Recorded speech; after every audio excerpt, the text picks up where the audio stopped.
रामचन्द्राय जनकराजजामनोहराय मामकाभीष्टदाय महितमङ्गलम्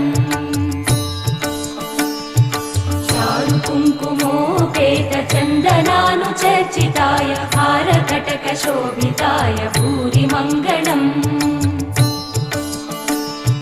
विमलरूपाय विविधवेदान्तवेद्याय सुजनचित्तकामिताय सुभगमङ्गलम् रामदासमृदुलहृदय तामरसनिवासाय स्वामि भद्रगिरिवराय दिव्यमङ्गलम्